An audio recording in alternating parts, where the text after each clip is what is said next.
Okay, let's go back to the football. John, Manchester United at Barcelona on Tuesday night. Yeah. And of course, Liverpool going to Porto for a game that did look, they looked as if they got the job done at home. But Manchester United, there was a lot of talk about the possibility they could do to Barcelona what they did to PSG. It was never credible in my view, and I'm sure in your and Liam's view. But Liam made the point on RTE, I watched it, that about Ole Gunnar Solskjaer. I think we all talked about it last week, that maybe now, with hindsight, it was a mistake to give him the job as early as they did.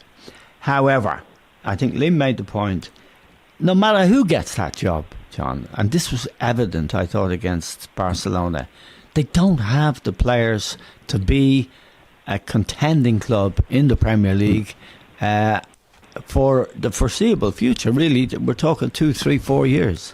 Well, there's no doubt about that, Eamon. But, a few weeks ago, they did give the contract to Solskjaer. And most people said, oh, yeah, he deserves it and all the various things. And if you go back to Barcelona and Manchester United, there was so much talk about the time they scored the goal in Barcelona. We're talking about 20 or 25 years ago with Manchester United. You've got to get real. Today is today. I wasn't in favour of Solskjaer, as you know. Yeah. I said it in this programme. I thought Pochettino would have been the right man for the job because I thought he'd earned it, and I kind of weak-minded as I am. I said, okay, the guy's earned it. He's got them in the top 4. He's got them to the quarterfinal of the Champions League. After the PSG result, I thought, but as usual, nearly always, you're right. No, it wasn't a question of being right, but it was how quickly it changes. Yeah. There's no doubt. I mean, he did a great job for what was needed at the time that he came in. There's no doubt. Which was the antidote to Mourinho. Exactly. But then when you start now at the start of next season, you don't need the arm around the shoulder and the smile on the face. Kick in the arse. You need a kick in the arse and a scowl on your face to come in and sort it out and get it done, and have the power in the summer to buy the players in that you want. Now, I would doubt if Solskjaer will get that power himself to do it, to be quite honest. And I think that what's needed is a young Ferguson coming in. Yeah. No nonsense, to get it done and all that. What Solskjaer was perfect for was having a smile on his face and around at that particular time. But as you said now, that's worn off a lot now.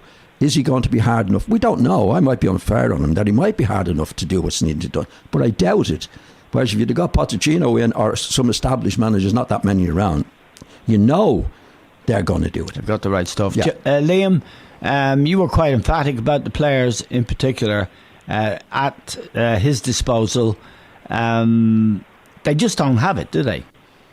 Well, there was a stat, Eamon, that 3 of the back 4 played against Basel when they were knocked out like 8 years ago. I think there was Ashley Young, Smalling, Jones and Smalling. Smalling, yeah.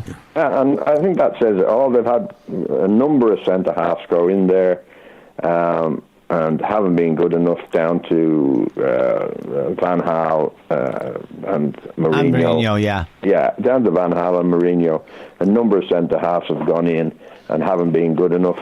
So what they have to get right, first of all, Manchester United, is the transfer policy. It's been chaotic, it's been bad, huge mistakes being made. Like Fred in midfield, Eamon, against... there's a kid from Brazil that Diddy pointed out that Arthur, very good player. They've got him in the team now, Arthur, and he's far ahead, way ahead of anything Fred could do. Yes.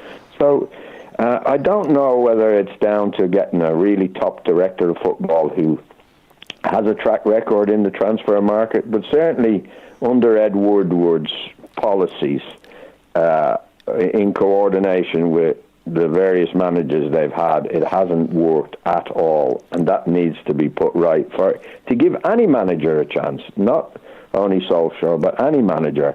I agree totally with John, there was a feel-good factor getting Solskjaer in after Mourinho, and results were bound to improve.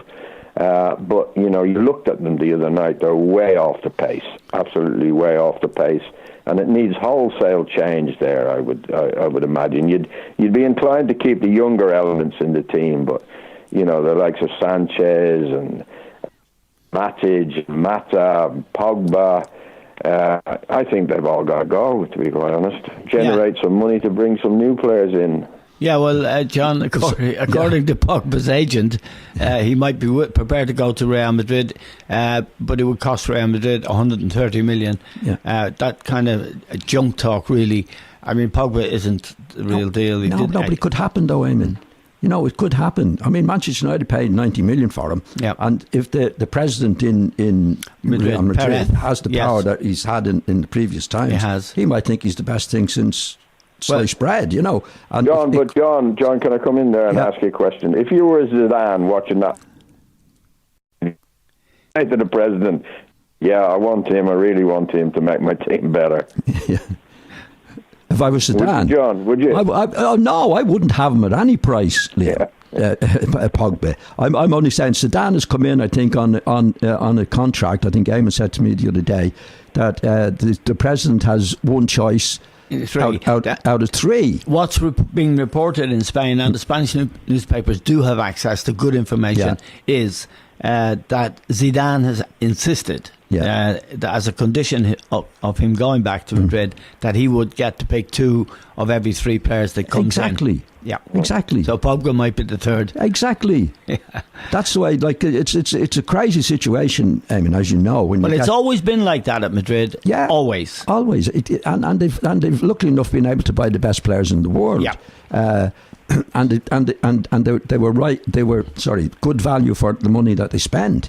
But if there's talk about Pogba going back to Real Madrid or going to Real Madrid, and the owner or president or whatever he is has a choice, and there's a lot of talk about it, a lot of people are kidded by Pogba, Eamon. Yeah. And he might say, no, I insist. And Zidane won't have any power over it. That's the problem. Not that Zidane would have him. Zidane might say, no, I don't want him at all. But the president says, okay, you've got your two picks. This is my third pick. So you assume that Zidane is not going to pick him out of the first two picks. Then he's left with the third pick. So it can happen. Yeah. That's the way the world works. And maybe he goes to Spain and he's selling more jerseys like he did at Manchester and all the various things. Yeah. So there's more than football comes into it. Yeah, well, unfortunately. It's worth just underlining a point about Ronaldo's transfer to Juventus. They paid 100 million for a 32-year-old player.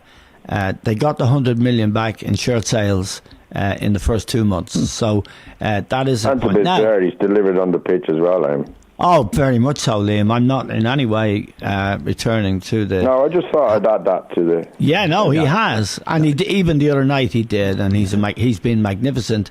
I think he scored over 20 goals in Serie A, which is quite a difficult thing to do, as you know very well, Liam.